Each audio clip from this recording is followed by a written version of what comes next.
យើងគួរតែញ៉ាំចិត្តឲ្យរីករាយនៅក្នុងបុណ្យកុសលតនជីវិតនៅរស់មិនគួរប្រព្រឹត្តទៅដើម្បីមួម៉ងចិត្តដើម្បីខឹងក្រោធតោះតេងជាមួយគ្នានឹងគ្នាទេណាចឹងបើសិនជាមានហើយនោះក៏កបិមានការរំសាយរំលាយបន្ទោបងនៅការចងគំនុំខឹងក្រោធការអន់ចិត្តរវាងគ្នានឹងគ្នាទៅព្រោះថាយើងនឹងត្រូវបែកគ្នាហើយទៅតាមអំណាចកម្មដែលយើងបានធ្វើរៀងខ្លួនអត់មានអ្នកណាដឹងឮឬក៏ថានឹងជួយឲ្យដល់អ្នកណាបានទេហ្នឹងដូច្នេះដូចបានសម្ដែងពីម្សិលមិញហើយថាសេចក្តីសុខគឺយើងត្រូវតែស្វែងរកក្នុងចិត្តរបស់ខ្លួនឯងទោះជាអារម្មណ៍ខាងក្រៅហ្នឹងយ៉ាងណាក៏ដោយដែលជាអារម្មណ៍របស់វិថីចិត្តនោះគឺតែមានស្មារតីដើម្បីឲ្យឃើញថាអារម្មណ៍ទាំងអស់ក្នុងលោករមែងប្រព្រឹត្តទៅជាធម្មតានឹងបង្កប់បញ្ជាថាកុំឲ្យយ៉ាងហ្នឹងមិនបានទេយើងចាំអញ្ចឹងណាក្នុងលោកក៏តែងប្រព្រឹត្តទៅជាធម្មតាសង្ខារធម៌ជាទុក្ខនឹងបើសិនជាមិនអញ្ចឹងទេនោះក៏មិនចាំបាច់មានព្រះសម្មាសម្ពុទ្ធបានត្រាស់សម្ដែងធម៌ដើម្បីដឹកនាំសត្វលោកទៅកាន់ព្រះនិព្វានទាំងទ្រង់ត្រាស់សរសើរតែព្រះនិព្វានទៅជាបរមសុខបើសិនជាក្នុងលោកនេះវាជាបរមសុខមិនចាំបាច់ព្រះអង្គទ្រង់ត្រាស់ដឹងហើយដឹកនាំសត្វលោកទៅព្រះនិព្វានទេដូច្នេះយើងគួរកំណត់ដឹងថាក្នុងលោកនេះវារមែងមានសេចក្តីទុក្ខជាធម្មតាអ្វីវាមិនមែនសុទ្ធតែបានតាមប្រាថ្នាទេវាតែមានអំពើមិនជាប្រយោជន៍ធ្វើទៅវាតោះវាឆ្កំវាឆ្គងអីនឹងយ៉ាងណាជាធម្មតាសំដីទៅរបស់អត់វិញ្ញាណសោះនោះប្រគំមានទៅខ្លះតិចទៅនាំឲ្យយើងមិនត្រូវការជួនកាលក្តៅពេកក៏នាំឲ្យយើងមិនត្រូវការជួនកាលក៏ល្ងឹតពេកជួនកាលក៏ភ្លឺពេកជួនកាលក៏ខ្យល់ខ្លាំងពេកជួនកាលក៏អត់ខ្យល់អញ្ចឹងទៅគឺវាមានទៅខ្លះពេញចិត្តវាមានទៅខ្លះក៏តោះចិត្តចំពោះអារម្មណ៍ខាងក្រៅសំដីតែមិនមានវិញ្ញាណផងចង់ចាំបាច់និយាយអីដល់ទៅនៅសត្វដែលមានចិត្តមានវិញ្ញាណប្រព្រឹត្តទៅសន្សំក្នុងសន្តានណាផ្សេងគ្នាដែលចរិយាការប្រព្រឹត្តនៃបុគ្គលយ៉ាងម៉េចនេះយើងមិនគួរចាប់យកមកជាអារម្មណ៍នាំឲ្យកង្វល់នាំឲ្យកើតការសៅមងចិត្តខ្លួនឯងទេត្រូវកំណត់ដឹងថាវាជាធម្មតានៃធម្មជាតិទាំងមានវិញ្ញាណទាំងអត់វិញ្ញាណគ្រប់គ្រងរមែងប្រព្រឹត្តទៅជាធម្មតាកាលណាដែលយើងបានកំណត់ដឹងនៅសង្ខារធម៌ដោយសពគ្រប់យ៉ាងនេះហើយនោះយើងក៏បានឱកាសដើម្បីអប់រំទូមានចិត្តរបស់យើងនឹងបានល្អបានប្រសើរនឹងយើងក៏បីនឹងចាំណាចឹងគុណចាស់ញាតិញោមចាំចំណុចសំខាន់ថានៅពេលដែលយើងតោះចិត្តនឹងអ្វីមួយទៅហៅតែក្នុងពេលនេះជ្រើពេលតែតិចណាមចិត្ត6អញ្ចឹងញាតិញោមខ្លះនឹកឃើញថានឹកទៅយើងម្លេះទេលោកគ្រូនេះទៅហោជាក់ស្ដែងអញ្ចឹងទៅណាហើយញាតិញោមក៏អាចដើម្បីទៅចិត្តនេះជាឧទាហរណ៍ក្នុងរឿងមួយជំនួសរឿងសន្ធឹកសន្ធាប់ក្នុងជីវិតរបស់យើងក៏មានន័យដូចគ្នាប៉ុន្តែក៏សូមឲ្យគុណចាស់ញាតិញោមបងប្អូនមានស្មារតីឡើងថានៅពេលដែលយើងទៅចិត្តនឹងអារម្មណ៍ណានោះជឿថាតើធម្មជាតិដែលជាគ្រឿងទៅនឹងឯងវាស្ថិតនៅក្នុងអារម្មណ៍ទាំងអស់នោះដែលជារបស់ខាងក្រៅឬក៏វានៅក្នុងចិត្តរបស់យើងធម្មជាតិដែលជាគ្រឿងសម្រាប់ឲ្យទៅណាទេវានៅក្នុងចិត្តរបស់យើងឬក៏វានៅក្នុងអារម្មណ៍ខាងក្រៅហ្នឹងយើងពិចារណាមើលនៅពេលយើងទៅចិត្តណាឬតោះចិត្តជាមួយនឹងកូនចៅដែលមិនស្ដាប់បង្កប់ហាមិនស្ដាប់ប្រាប់មិនតាមក្តីឬក៏ទៅចិត្តនឹងចរិយាការប្រព្រឹត្តរបស់ស្វាមីខ្លះក្តីភរិយាខ្លះក្តីបងប្អូនញាតិមិត្តជិតខាងខ្លះក្តីសួរថាធម្មជាតិដែលសម្រាប់ជាគ្រឿងធ្វើឲ្យទៅនោះតើវាជារបស់ខាងក្រៅដែលជាអារម្មណ៍របស់ចិត្តហ្នឹងឬក៏ជាកិលេសក្នុងចិត្តរបស់យើងដែលជាគ្រឿងធ្វើឲ្យទៅចិត្តហ្នឹងចឹងណាទៀតកាលណាបើយើងពិចារណាឃើញថារឿងទៅចិត្តនេះគឺវានៅក្នុងចិត្តរបស់ខ្លួនឯងទៅដែរ ដែលវាមានបដិខៈស្នាក់កើតឡើងធ្វើឲ្យចិត្តនឹងឯងសៅមងប្រកបដោយទោមនស្សប្រកបដោយសេចក្តីចង្អៀតចង្អល់នោះវាមិនមែននៅលើអារម្មណ៍ខាងក្រៅទេកាលណាបើគុណចាស់ញាតិញោមបងប្អូនកំណត់ដឹងនៅអារម្មណ៍ក្នុងលោកថារមែងទៅប្រទៅតាមហេតុបច្ច័យជាធម្មតាទាំងរបស់ដែលមានវិញ្ញាណគ្រប់គ្រងថាជាសត្វជាបុគ្គលនោះយ៉ាងណាឬក៏របស់ដែលអត់វិញ្ញាណគ្រប់គ្រងទេដីទឹកភ្លើងខ្យល់ព្រៃភ្នំទន្លេសមុទ្រធម្មជាតិក្រៅជាសត្វគ្រប់នឹងយ៉ាងណារមែងទៅប្រទៅជាធម្មតាដោយអំណាចបច្ច័យនឹងគឺមិនអាចដើម្បីនឹងកែប្រែថាកុំឲ្យវាយ៉ាងហ្នឹងកុំឲ្យវាអញ្ចឹងបានទេព្រោះរបស់ទាំងអស់គ្រាន់តែជាផលនៃការតាក់តែងរបស់បច្ច័យតែប៉ុណ្ណោះអាហ្នឹងដែលយើងកំណត់ដឹងអារម្មណ៍ខាងក្រៅហើយណាចាំយកនៅសពនិមិត្តទាំងពួងណា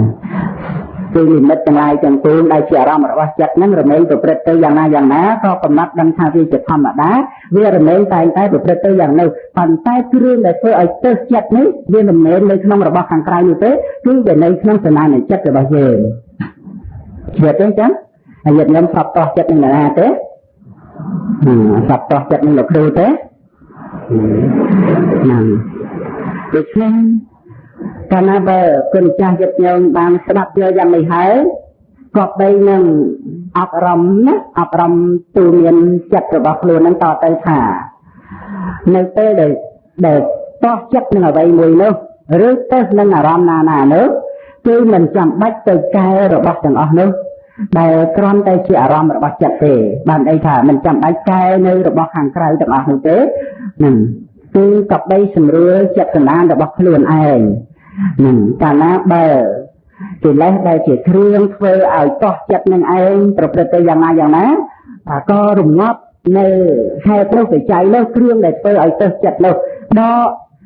ហូតយកនៅគ្រឿងដែលសម្រាប់ធ្វើឲ្យតោះចិត្តនឹងចេញចឹងទៅអ្វីទាំងអស់ក្នុងលោកមិនអាចដើម្បីជាគ្រឿងធ្វើឲ្យតោះចិត្តទៀតទេនឹងកាលណាបើអ្វីក្នុងលោកនេះជំវិញជីវិតរបស់យើងវាអត់មានអ្វីសម្រាប់ឲ្យយើងតោះចិត្តហើយនឹងតើមានសេចក្តីសោកទេតើមានសេចក្តីសឹកសួរមានសេចក្តីចង្អៀតចង្អល់មានការយំពោលរៀបរាប់ក្នុងរឿងអ្វីទៀតទេបើការទៅចិត្តវាមិនមានហើយនោះដូច្នេះដើម្បីកាត់បន្ថយនៅការទៅចិត្តតែយើងត្រូវទៅកែអ្នកដទៃឬទៅសម្រួលចិត្តរបស់យើងទេហ្នឹងចឹងបានជាយើងត្រូវអប់រំទូមានចិត្តខ្លួនឯងឲ្យចាំណានឹងចាំប្រពោលសម្ដែងថាសេចក្តីសុខបុគ្គលត្រូវស្វែងរកក្នុងចិត្តរបស់ខ្លួនឯងចំណែកអ្នកដទៃខាងក្រៅនឹងឯងប្រព្រឹត្តនៅអកប្បកិរិយាធ្វើនៅអំពើយ៉ាងណាក៏ដោយយើងក៏បីនឹងបានជ្រាបថាសេចក្តីសុខដែលយើងត្រូវស្វែងរកបាននោះគឺនៅក្នុងចិត្តរបស់យើងដដែលមិនអាចអ្នកដទៃ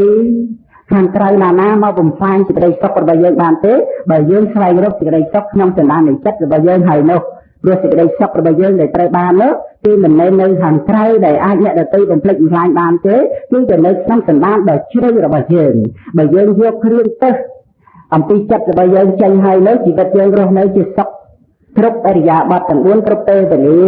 ចំពោះអ្វីជំពេញជីវិតរបស់យើងប្រព្រឹត្តទៅតាមសំគួរជាធម្មតាទោះជានៅក្នុងទីកន្លែងណានៅក្នុងពេលវេលាណាជាមួយនឹងបុគ្គលណាគណៈណាពួកណាយ៉ាងណាតាមអធិស្ឋ័យដើម្បីនឹង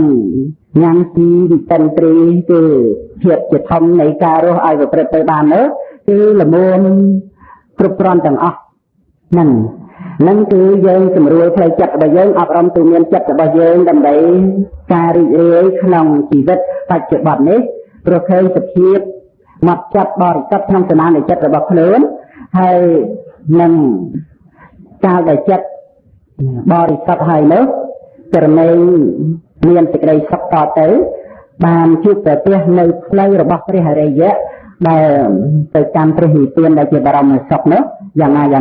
គឺដោយអំណាចការអប់រំទូមានចិត្តរបស់ខ្លួនឯងនេះអញ្ចឹងគុណចាស់ញាតិញោមបងប្អូនហ្នឹងក៏បីនឹងបានជ្រាបថាក្នុងការដែលយើងអាចដើម្បីស្វែងរកសេចក្តីសុខនេះគឺមានការសម្រួលតាមផ្លូវចិត្តដែលយើងទៅប្រព្រឹត្តទៅក្នុងកុសលធម៌ទាំងឡាយផ្សេងក្នុងជីវិតយើងជាប្រកក្តីសពថ្ងៃនេះហើយកាលណាបើវាមានអ្វីដែលនាំឲ្យចង្អៀតចង្អល់ចិត្តនាំឲ្យមានការបដិខៈស្នាក់មានការតោះមានសេចក្តីក្រោធ នឹងរបស់ដែលមានវិញ្ញាណក្តីជាមនុស្សជាសត្វក្តីឬក៏មិនមានវិញ្ញាណជាធម្មជាតិក្តៅតិចយ៉ាងណាឬក៏ការស្រីការឃ្លានអ្វីដែលប្រព្រឹត្តទៅជាធម្មតាគឺយើងមានប្រាជ្ញាដើម្បីសម្រួលចិត្តរបស់យើងកុំឲ្យទៅនឹងអ្វីក្នុងជីវិតដែលយើងរស់នៅនិងដើម្បីឲ្យយើងមានជីវិតរស់នៅក្នុងភាពត្រជាក់ណាចឹងកុំឲ្យកើតមកជាមនុស្សឲ្យតឡាំងហើយជីវិតរស់នៅរាល់ថ្ងៃដូចជានៅក្នុងភ្លើងនរកដែលក្តៅរហ័សកាហាយជានិច្ចកាលទៅសពគ្រប់នឹងកូនក៏ទៅនឹងចៅក៏ទៅញាតិមិត្តបងប្អូនសពគ្រប់គឺចេះតែទៅទាំងអស់ទាំងដែលក្នុងកំណើតរបស់ខ្លួននឹងជាមនុស្សហើយតែសេចក្តីប្រាថ្នាល្មោកលោភលន់មិនមានទីបំផុតមិនបញ្ចប់ចិត្តតែនឹកឃើញត្រូវការរបស់នេះចង់ឲ្យវាយ៉ាងនោះចំពោះបុគ្គលនឹងប្រព្រឹត្តអញ្ចឹងវាមិនត្រូវចិត្តអញទេចង់ឲ្យធ្វើអញ្ចឹងទៅវិញទៅឡើយក៏ចិត្តតែក្តៅក្រហាយរបស់នេះវាមិនសមយ៉ាងនេះទេទៅត្រូវតែយ៉ាងនោះឡើយក៏ក្តៅក្រហាយទៅជំអៀតជំអល់សពគ្រប់ប្រការបានតែក្តីថាយើងចេះទៅនឹងរបស់ខាងក្រៅតែត្រង់កិលេសក្នុងចិត្តរបស់ខ្លួនឯងយើងមិនដកវាចេញសោះតើពេលដែលយើងឈប់ទៅហើយយើងទៅរកកន្លែងណាដែលយើងអស់ការទៅបើគ្រឿងទៅវានៅតែជាមួយយើងក្នុងចិត្តសម្អាតរបស់យើងទៅដល់ជើងមេឃឯណាក៏វានៅតែមានការទៅចិត្តរបស់យើងដដែលពីព្រោះគ្រឿងដែលធ្វើឲ្យចិត្តរបស់យើងនឹង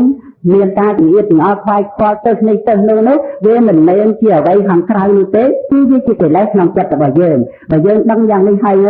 ក៏យើងរស់នៅជាសុខក្នុងទីកន្លែងណាក៏បានដែរប៉ុន្តែយើងមានឧបាយដើម្បីដកយកនៅអ្វីដែលជាគ្រឿងទៅនោះទៅឧទាហរណ៍យើងដើរតាមផ្លូវជួបប្រទេសដុំថ្មឬក៏បន្លាឬក៏ដីនឹងវាប្រហូនកលិចកលុកអីនឹងយ៉ាងណាយើងយកដុំថ្មចេញយកបន្លាចេញចាក់ដីបំពេញចាក់ដុំព្រោះដុំថ្មបំពេញទៅវាអត់មានអ្វីជាគ្រឿងទៅទេយ៉ាងណាមិញកាលណាដែលយើងដឹងថាគ្រឿងទៅគឺវានៅក្នុងសមាធិចិត្តរបស់យើងបានដល់ការកាន់យកនៅនិមិត្តទាំងឡាយផ្សេងៗដោយឧបាយមិនល្អិតល្អន់ដោយសុភនិមិត្តសម្គាល់តែស្អាតល្អអញ្ចឹងទៅដោយបដិខនិមិត្តសម្គាល់តែគួរឲ្យខ្លាំងខ្នាក់អញ្ចឹងទៅនិមិត្តទាំងអស់ហ្នឹងវាមិនមែននៅខាងក្រៅនោះទេគឺវានៅក្នុងចិត្តរបស់ខ្លួនឯងសុភនិមិត្តបដិខនិមិត្តអត្តនិមិត្តអត្ថិនិមិត្តបរិច្ឆនិមិត្តសពគ្រប់ទាំងអស់គឺវានៅក្នុងសន្តាននៃចិត្តនៃខ្លួនឯងហើយចិត្តគ្រាន់តែជាធម្មជាតិកើតឡើងដឹងនៅអារម្មណ៍ទាំងឡាយទាំងពួងតែប៉ុណ្ណោះហេតុអ្វីក៏មិនសុខហេតុអ្វីក៏មិនស្ងប់ចំពោះអារម្មណ៍ក្នុងលោកណោះយ៉ាងដែលខ្លួនឯងកើតឡើងនោះបានតែមួយផ្លេតចិត្តប៉ុណ្ណោះហើយទៅត្រូវវិនិច្ឆ័យទៅចោលអ្វីដែលខ្លួនឯងបានដឹងធម្មជាតិនៃចិត្តបានដឹងនៅអារម្មណ៍តែមួយផ្លេតចិត្តប៉ុណ្ណោះហើយទៅត្រូវរលត់ទៅមានអីដើម្បីមកទៅនឹងអានេះមកទៅនឹងអានោះបើខ្លួនឯងមិនទៅបានស្ថិតនៅក្នុងការដែលចាប់យកនៅអារម្មណ៍ក្នុងលោកដែលខ្លួនឯងបានដឹងនោះមកទៅជារបស់ខ្លួនផងខ្លួនឯងកើតឡើងមានទីនាទីត្រឹមតែដឹងមួយផ្លេតទៅប៉ុណ្ណោះតែត្រូវប្រត់ប្រាស់រលត់ចាក់ចោលនៅអារម្មណ៍ដែលខ្លួនឯងបានដឹងនឹងទៅអញ្ចឹងកាលណាបើមានបញ្ញាឃើញការកើតឡើងនៃចិត្តតែប៉ុណ្ណឹងឯងក្នុងការដែលត្រូវដឹងអារម្មណ៍ក្នុងលោកនេះឬបានដឹងនៅលោកនេះយ៉ាងណាត្រឹមតែជាការកើតឡើងនៃចិត្តនេះជាឧបាយដ៏ប្រសើរណាស់សម្រាប់យកគ្រឿងទេសចេញអំពីចិត្តហើយជីវិតរស់នៅគឺជាសុខស្ងប់អត់មានអ្វីជាគ្រឿងទេសទេសំដីមានក៏ដោយសំដីក្រក៏ដោយកូនយ៉ាងម៉េចចៅយ៉ាងម៉េចជាស្វាមីសពគ្រប់ប្រការមានជីវិតរស់នៅជាសុខត្រជាក់ក្នុងជីវិតនេះឯងអញ្ចឹងគុណចាស់ញាតិញោមបងប្អូនគួរតម្កល់ចិត្តប្រព្រឹត្តទៅក្នុងសេចក្តីក្រោធតោះទេស្អប់នៅនេះណាខ្នំខ្នាញ់នឹងនៅនោះយ៉ាងនេះយ៉ាងនោះតទៅទៀតទេណាឬក៏ត្រូវតែមានការសម្រួលតាមផ្លូវចិត្តឲ្យប្រព្រឹត្តទៅក្នុងសភាពរាប់អានក្នុងសភាពស្ងប់ស្ងាត់ប្រព្រឹត្តទៅដោយមេត្តាប្រព្រឹត្តទៅក្នុងសភាពដែលត្រជាក់សែនសានដែលយើងបានយកគ្រឿងទៅក្នុងសមាធិចិត្តរបស់យើងហើយនោះអញ្ចឹងយ៉ាងណាគុណចាស់ញាតិញោមបងប្អូនជួនមានការអប់រំនៅចិត្តឲ្យបានតិចមុននឹងលះលោកនេះទៅណាចាណា